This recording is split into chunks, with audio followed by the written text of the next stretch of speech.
जय श्री हरि। बोलिए लक्ष्मी नारायण भगवान की जय हो। बोलिए उमापति महेश की जय हो। कार्तिक पूर्णिमा को देव दीपावली के नाम से भी जाना जाता है।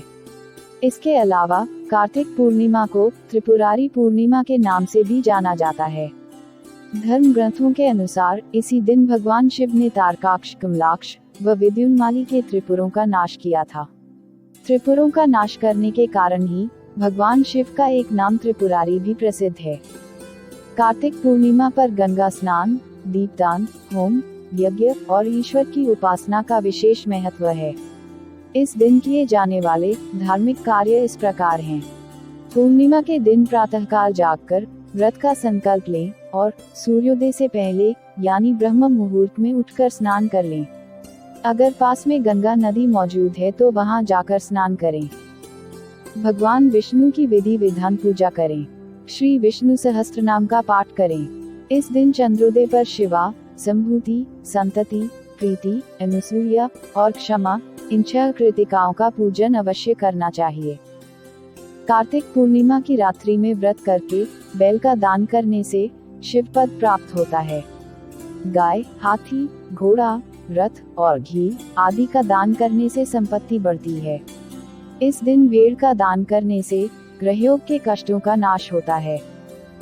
कार्तिक पूर्णिमा से प्रारंभ होकर प्रत्येक पूर्णिमा को रात्रि में व्रत और जागरण करने से सभी मनोरथ सिद्ध होते हैं। कार्तिक पूर्णिमा का व्रत रखने वाले व्रती को किसी जरूरतमंद को भोजन और हवन अवश्य कराना चाहिए। इस दिन यमुना जी पर कार्तिक स्नान का समापन करके राधा कृष्ण का पूजन और दीपदान करना चाहिए।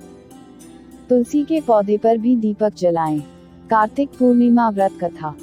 दैत्य तारकासुर के 3 पुत्र थे, तारकाक्ष, कमलाक्ष व विद्युन्माली। जब भगवान शिव के पुत्र कार्तिकेय जी ने तारकासुर का वध कर दिया तो उसके पुत्रों को बहुत दुख हुआ। उन्होंने देवताओं से बदला लेने के लिए घोर तपस्या कर ब्रह्मा जी को प्रसन्न कर लिया।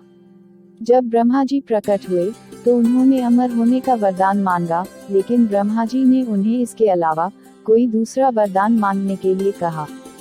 तब उन तीनों ने ब्रह्मा जी से कहा कि आप हमारे लिए 3 नगरों का निर्माण करवाए। हम इन नगरों में बैठकर सारी पृथ्वी पर आकाश मार्ग से घूमते रहें। 1000 साल बाद हम एक जगह मिलें।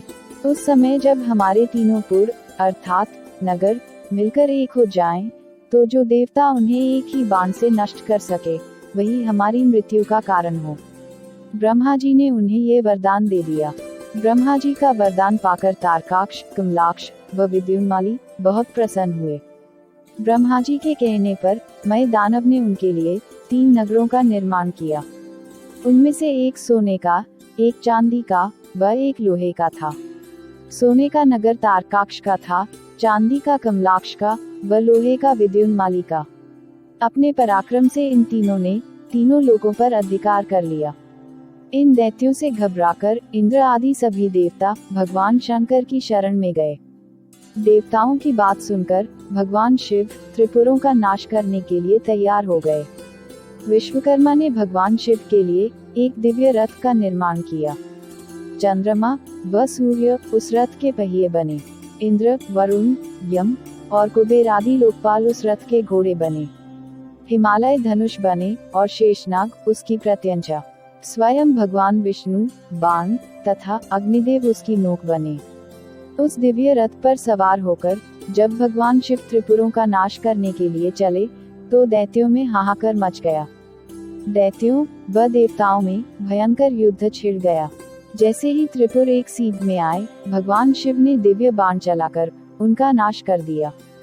त्रिपुरों का नाश होते ही सभी देवता भगवान शिव की जय जयकार करने लगे।